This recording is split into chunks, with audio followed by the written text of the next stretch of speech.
வணக்கம். நான் கனி மார்த்தாண்டன்.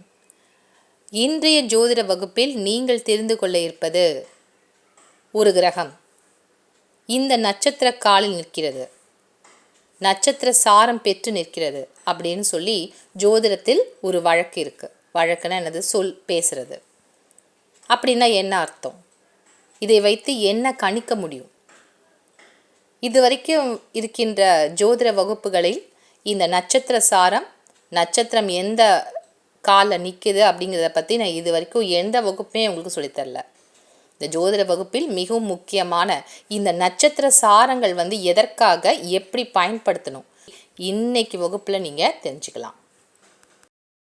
நட்சத்திர சாரங்களை அடிப்படையாக வைத்து தான் ஒரு ஜாதகருக்கு தசா நடக்கும்போது என்ன பலன் அப்படின்னு தெரிஞ்சுக்க முடியும். நம்ம எப்படி கணக்கு பண்ணுவோம் அப்படின்னு சொன்னால், ஒரு ஜாதகருக்கு இப்போ சூரியன் தசா நடந்துட்டுருக்கு அப்படின்னு சொன்னால், லக்கணத்துலேருந்து எத்தனாவது வீடு? சிம்ம வீடு.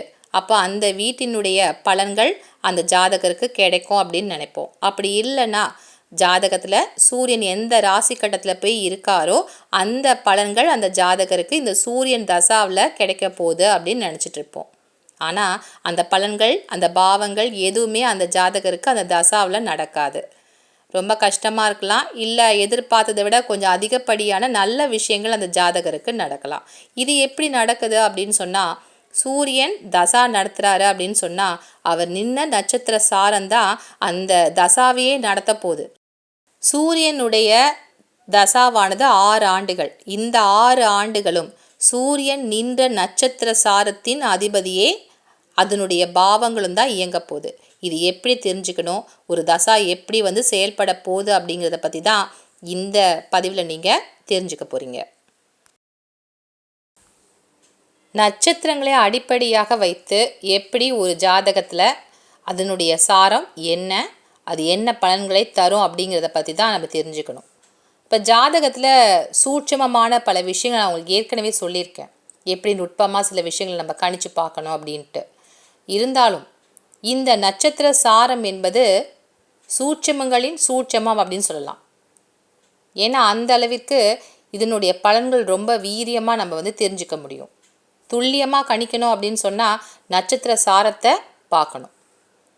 நீங்கள் கிராமப்புறங்களில் போயிட்டு ஜாதகம் பார்த்தா ஜோசியக்காரங்க ரொம்ப விரைவாக டக்கு டக்குன்னு சொல்லுவாங்க. இதை மாதிரி பலன் அந்த பலன் அப்படின்னு பார்த்த உடனே சொல்லுவாங்க. சில பேர் என்ன பண்ணுவாங்க, ராசி கட்டத்தையும் அந்த பாதச்சார அட்டவணையும் மட்டும்தான் பார்ப்பாங்க. அது ரெண்டுத்தையும் பார்த்துட்டு, தம்பி நீ இதுக்கு தானே வந்திருக்க அப்படின்பாங்க. எப்படி இவ்வளோ சரியாக துல்லியமாக கணிக்கிறாங்க அப்படின்னு சொல்லி பார்த்தா, எந்த நட்சத்திர காலில் ஒரு கிரகம் இருக்குது அப்படிங்கிறத அடிப்படையாக வச்சு தான் இந்த கிராமப்புறங்களில் ஜோதிடர்கள் மிக சரியாக துல்லியமாக கணிச்சு தெரிஞ்சுக்கிறாங்க. இப்போ நீங்கள் பார்க்க போகிறது எந்த நட்சத்திரங்கள் எந்த கிரகத்திற்கு உரியவை அப்படின்னு பார்க்க போகிறோம். மொத்தம் 27 நட்சத்திரங்கள் இருக்கு, 9 கிரகங்கள் இருக்கு. இந்த 9 கிரகங்களுக்கும் 3 நட்சத்திரங்களாக பிரித்து வகைப்படுத்தியிருக்கின்றார்கள். அதனால் சூரியனுக்குரிய நட்சத்திரங்கள் உத்திரம், கிருத்திகை, உத்திராடம். சந்திரனுக்கு ரோகிணி, ஹஸ்தம், திருவோணம். செவ்வாய்க்கு சித்திரை, அவிட்டம், மிருகசீஷம். புதனுக்குரியது ஆயில்யம், கேட்டை, ரேவதி. குருவிற்கு புனர்பூசம், விசாகம், பூரட்டாதி. சுக்கிரனுக்குரிய நட்சத்திரங்கள் பரணி, பூரம், பூராடம். சனிக்குரிய நட்சத்திரங்கள் பூசம், அனுஷம், உத்திரட்டாதி. ராகுவிற்குரிய நட்சத்திரங்கள் திருவாதிரை, சுவாதி, சதயம். கேதுவிற்குரிய நட்சத்திரங்கள் அஸ்வினி, மகம், மூலம். இப்படி 27 நட்சத்திரங்களையும் 9 கிரகங்களுக்கு 3 நட்சத்திரங்களாக பிரித்திருக்கின்றார்கள். இப்படி 9 கிரகங்களுக்கும் 27 நட்சத்திரங்களை பிரித்திருப்பதன் ரகசியம் என்ன அப்படின்னா, ஒரு குழந்தை பிறந்த உடனே என்ன நட்சத்திரம் அப்படிங்கிறது எல்லாருக்கும் தெரியும், பார்ப்போம். அதை பார்க்கும்போது அந்த குழந்தை என்ன நட்சத்திரமோ அந்த கிரகத்திற்குரிய தசை முதல்ல அந்த குழந்தைக்கு நடக்கும். இப்போது உதாரணத்துக்கு ஒரு குழந்தை திருவாதிரை நட்சத்திரத்தில் பிறந்திருக்கு அப்படின்னு சொன்னால், அந்த குழந்தையுடைய முதல் தசை என்பது ராகுவின் தசையாக இருக்கும். இந்த தசா காலம் 19 ஆண்டுகள் அந்த குழந்தைக்கு முதல்ல நடக்கும். அது கர்ப்ப செல் அப்படின்னு சொல்லுவாங்க. இந்த குழந்தை பிறக்கிறதுக்கு அந்த நட்சத்திர பாதம் பார்த்து கர்ப்பத்தில் எத்தனை ஆண்டுகள் கழிஞ்சிருக்கு, மீதி இருக்கக்கூடிய ஆண்டுகள் என்ன அப்படின்றத கணித்து முதல்ல நடக்கக்கூடிய தசா ராகு தசாவாக அந்த குழந்தைக்கு 19 ஆண்டுகளில் மீதி இருக்கக்கூடிய ஆண்டுகள் நடக்கும். அந்த ராகு முடிஞ்சதுக்கு அப்புறமா அதுக்கு அடுத்த தசா குரு தசா அந்த குழந்தைக்கு ஆரம்பிக்கும். குருவும் முடிஞ்சதுக்கு அப்புறமா சனி, இப்படி தொடர்ந்து ஒவ்வொரு தசாவாக நடந்துக்கிட்டே வரும். அதுதான் இந்த விம்சோத்ரி தசா அப்படின்னு சொல்லுவாங்க. மொத்தம் 120 ஆண்டுகள். ஒரு ஜாதகருக்கு 120 ஆண்டுகள் ஆயுள் காலம் அப்படின்னு சொல்லி கணிச்சிருக்காங்க. அதுபடி ஒவ்வொரு கிரகத்திற்கும் ஒரு குறிப்பிட்ட ஆண்டுகள், இத்தனை ஆண்டு காலங்கள் தசா நடத்தணுன்றது கணிப்பு இருக்குது. இப்போ நட்சத்திர சாரம் ஏன் பார்க்குறோம், இல்லை நட்சத்திர கால் அப்படிங்கிறது என்னன்றதை இப்போ பார்க்கலாம். இப்போ நீங்கள் பார்த்துட்ருக்கிறது ஒரு உதாரண ஜாதகம். இந்த ஜாதகத்தினுடைய பாதச்சார அட்டவணையை நான் இப்போ எழுதியிருக்கேன். பார்த்தீங்கன்னா 9 கிரகங்களையும் எழுதி அதுக்கப்புறம் லக்கணம் என்ன அப்படிங்கிறதையும் நான் எழுதியிருக்கேன். இதற்கான பொருள் என்ன அப்படின்னு பார்த்தீங்கன்னா, சூரியன் இந்த கிரகம் சித்திரை 4வது பாதத்தில் இருக்கிறது. சித்திரை 4வது பாதம் என்ன அப்படிங்கிறத வச்சு தான் அதனுடைய நட்சத்திர சார்த்தை நம்ம தெரிஞ்சுக்க முடியும். அடுத்தது துலாம். அப்போ சூரியன் நிற்கக்கூடிய இடம் என்ன, துலாம் ராசி. அடுத்தபடியாக சந்திரன். சந்திரன் பூரம் 1வது பாதத்தில் இருக்கிறது. சந்திரன் இருக்கக்கூடிய இடம் சிம்ம வீடு. அப்படின்னா இந்த ஜாதகர் பூர நட்சத்திரத்தில் பிறந்திருக்கின்றார். சந்திரன் ஒரு பாதச்சார அட்டவணையில் எந்த நட்சத்திரத்தில் இருக்கோ அதுதான் உங்களுடைய ஜென்ம நட்சத்திரம், அதாவது பிறப்பு நட்சத்திரம் அப்படின்னு எடுத்துக்கணும். மிருகசீஷம் 2வது பாதத்தில் இருக்கிறது. அது நிற்கக்கூடிய வீடு ரிஷப வீடு. இதை மாதிரி எல்லா கிரகங்களுக்குமே நான் எழுதியிருக்கேன். கூடவே இந்த லக்கணத்தையும் நான் எழுதியிருக்கேன். லக்கணம் ரேவதி 2வது பாதம் மீன ராசியில் இந்த ஜாதகருக்கு அமர்ந்திருக்கிறது. இப்போ பார்த்தீங்கன்னா அந்த ராசி கட்டத்தில் எல்லா கிரகங்களையும் நான் எழுதியிருக்கேன். இந்த பாதச்சார அட்டவணையை அடிப்படையாக வைத்து இந்த ராசி கட்டத்தை நான் முழுமையாக எழுதி முடிச்சிருக்கேன். இப்படி தான் இந்த கிராமப்புறத்தில் ஜாதகம் பார்க்கும்போது ரொம்ப டக்குன்னு இந்த பாதச்சார அட்டவணையை வச்சு சொல்கிறாங்கன்னு சொன்னேன் இல்லையா, அது இந்த பாதச்சார அட்டவணையிலே இந்த ஜாதகருக்குரிய ராசி கட்டம் முழுமையாக ரொம்ப தெளிவாக அதில் எழுதியிருப்பாங்க. இன்னும் சொல்லப்போனால் நட்சத்திர சாரத்தையும் அவங்க மிக சரியாக எழுதி வச்சுருப்பாங்க. இதை வச்சு அவங்க எல்லா விஷயத்தையும் கணிச்சு டக்குன்னு சொல்ல முடியும். இப்போ நம்ம பாதச்சார அட்டவணை எடுத்ததுக்கே இந்த நட்சத்திர சாரம் என்ன, அது நிற்கக்கூடிய நட்சத்திரத்தினுடைய கால் என்ன அப்படிங்கிறத பற்றி தெரிஞ்சுக்கிறதுக்கு தான். இப்போ சூரியன் சித்திரை 4வது பாதம். சூரியன் சித்திரை 4வது பாதம். சித்திரைங்கிறது என்னது, சித்திரை செவ்வாயினுடைய நட்சத்திரம். அதனால சூரியன் செவ்வாயின் காலில் நிற்கிறது அப்படின்னு சொல்லி நம்ம பொருள் எடுத்துக்கணும்.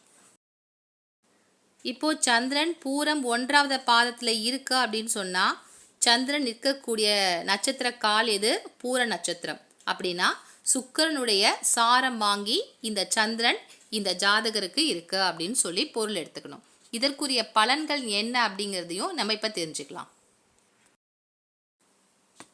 இப்போ இந்த ராசி கட்டத்தில் பார்த்தீங்கன்னா சூரியன் சித்திரை 4வது பாதத்தில் இருக்கின்றார். அப்படிங்கிறதுனால நம்ம துலாம் ராசி எழுதியிருக்கோம்.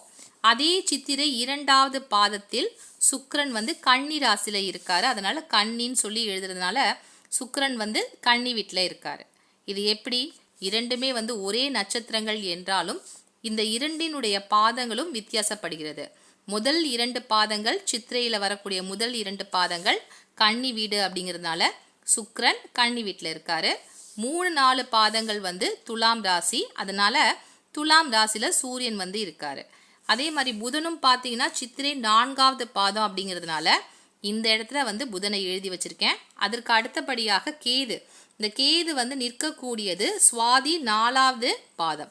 அதனால கேது இருக்காரு. இப்போ கிரகங்களை வரிசைப்படுத்துகின்ற பொழுது இந்த பாதச்சார அட்டவணையை வச்சு தான் இதனுடைய பாதங்கள் என்ன, எந்த நட்சத்திர காலில் இருக்கு, அதனுடைய பாதங்கள் என்ன அப்படிங்கிறத பார்த்து வரிசைப்படுத்த முடியும். அப்படி வரிசைப்படுத்தும் போது எந்த கிரகம் முதல்ல வரும், இப்போ சூரியனும் புதனும் முதல்ல எழுதியிருக்கேன். ஏன்னா இந்த 2 கிரகங்களுமே சித்திரை 4வது பாதம் அப்படிங்கிறதுனால இந்த ராசி கட்டத்தில் மொத்தம் 30 டிகிரி. இந்த டிகிரியில் முதல்ல வரக்கூடிய இந்த சித்திரை 3-4 பாதங்கள் தான் வந்து முதல்ல வரும். அதற்கு அடுத்தபடியாக சுவாதி வந்து அதனுடைய 4 பாதங்களுமே இந்த துலாம் ராசியில் தான் இருக்குது. அதன்படி பார்க்குறப்போ இப்போது முதல்ல சித்திரை, அதற்கு அடுத்தது சுவாதி நட்சத்திரம் அப்படிங்கிறதுனால கேது வந்து 2வதாக வரக்கூடியதாக இருக்கும். ஒரு ராசி கட்டத்தில் இருக்கக்கூடிய கிரகங்களை வரிசைப்படுத்துவதற்கும் இந்த பாதச்சார அட்டவணையை நம்ம அடிப்படையாக வச்சு தான் ஒரு ராசி கட்டத்தில் எந்த கிரகம் முன்னாடி வரும், அதற்கு அடுத்தபடியாக வரும் அப்படிங்கிறத இந்த பாதச்சார அட்டவணையை மையமாக வச்சு தான் எழுத வேண்டும்.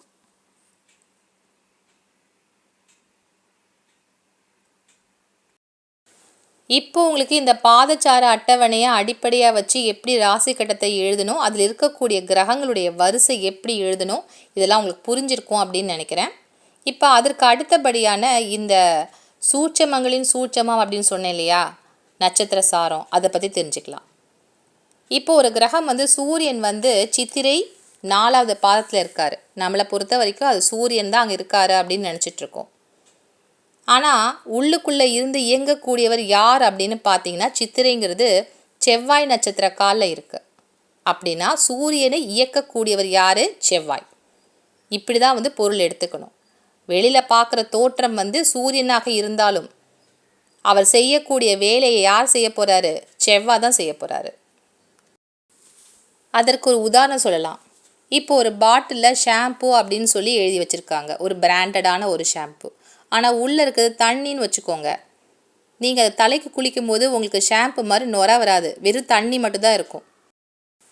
ஒரு கிரகம் எந்த நட்சத்திர சாரம் பெற்று இருக்கிறதோ அந்த நட்சத்திர சாரம் தான் வந்து செயல்படும். இது முக்கியமாக எப்போ வந்து பார்ப்போம் அப்படின்னு பார்த்தீங்கன்னா, தசா காலங்கள் நடக்கின்ற பொழுது ஒரு கிரகம் தசா நடத்துது அப்படின்னு சொன்னால் அந்த கிரகம் எந்த நட்சத்திர சாரத்தில் இருக்குது அப்படின்னு சொல்லி பார்ப்பாங்க. இந்த ஜாதகத்தை பொறுத்தவரையில் செவ்வாய் என்பது மேஷம் மற்றும் விருச்சிக ராசிக்கு அதிபதியாக இருப்பார்.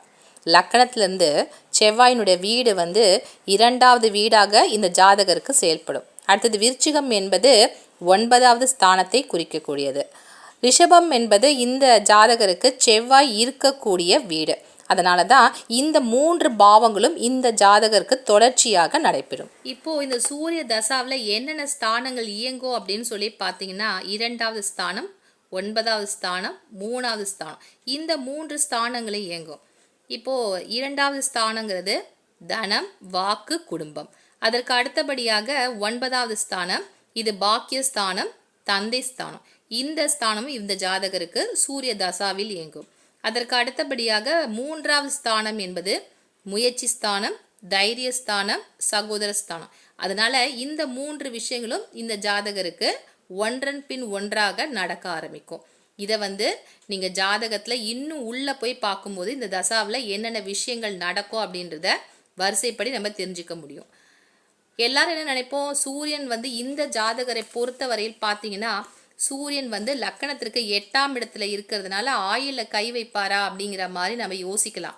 ஆனால் அவருக்கு ஆயில் ஸ்தானத்தை வந்து இந்த சூரியனால் தொட முடியாது. ஏன்னா செவ்வாய் தான் இந்த தசாவே நடத்த போகிறாரு அப்படிங்கிறதுனால இந்த 3 விஷயங்களும் அவருக்கு கிடைக்கும். அதனால் ஆயில் ஸ்தானத்தில் எந்த பிரச்சனையும் இந்த ஜாதகருக்கு சூரியன் தசா நடக்கிறப்போ எந்த பிரச்சனையும் வராது அப்படின்னு சொல்லி எடுத்துக்கலாம். நட்சத்திர சாரங்களை அடிப்படையாக வச்சு தான் அவருக்கு இப்பொழுது என்ன தசை நடந்துட்டுருக்கு, அதனுடைய பலன்கள் எப்படி இருக்கும் அப்படின்னு சொல்லி கணிக்க முடியும். நம்ம வெளிப்படையாக இருக்கக்கூடிய கிரகங்களை வச்சு இதுதான் வந்து இந்த தசாவில் நடக்க போகுது, கிடைக்க போகுது அப்படின்னு சொல்லி முடிவு கட்டக்கூடாது. அந்த கிரகம் எந்த நட்சத்திர சாரம் வாங்கி இருக்கோ அதுதான் வந்து இந்த ஜாதகரை இந்த தசாவில் வழிநடத்த போகிறது அப்படின்னு சொல்லி தெளிவாக தெரிஞ்சுக்கணும். இப்போது சூரியனுடைய நட்சத்திரங்கள் என்ன? உத்திரம், கார்த்திகை, உத்திராடம். இது வந்து சூரியனுடைய நட்சத்திரங்கள். இந்த 3 நட்சத்திரங்கள் மட்டும்தான் சூரியனுக்குரிய நட்சத்திரங்கள். இப்போ இந்த பாதச்சார அட்டவணையில் பார்த்தீங்கன்னா கார்த்திகை, உத்திரம், உத்திராடம் இந்த 3 நட்சத்திரங்களும் இருக்கா அப்படின்னு சொல்லி பார்க்கலாம். இந்த 3 நட்சத்திரங்களுமே இந்த பாதச்சார அட்டவணையில் இல்லவே இல்லை அப்படின்னு சொன்னால் இந்த ஜாதகருக்கு சூரியனுடைய பாவம் இயங்காது. இதுதான் வந்து நட்சத்திர சாரத்தின் மிகப்பெரிய ரகசியம். இந்த ஜாதகருக்கு லக்கணத்துலேருந்து 6வது வீடு தான் சூரியனுடைய வீடு இல்லையா? ருண ரோக சத்ருஸ்தானம் அப்படின்னு சொன்னால் இந்த ஜாதகருக்கு கடன், பகைவர்களால் தொல்லை, வியாதி இந்த பிரச்சனைகளாக ரொம்ப அதிகரிக்கக்கூடியது இந்த சிம்ம வீடு.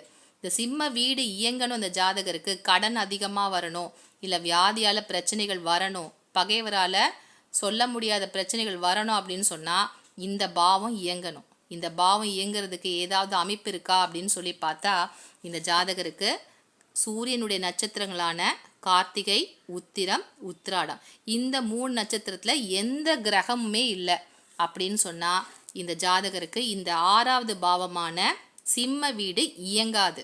இதுதான் நட்சத்திர சாரத்தின் மிகப்பெரிய ரகசியம்.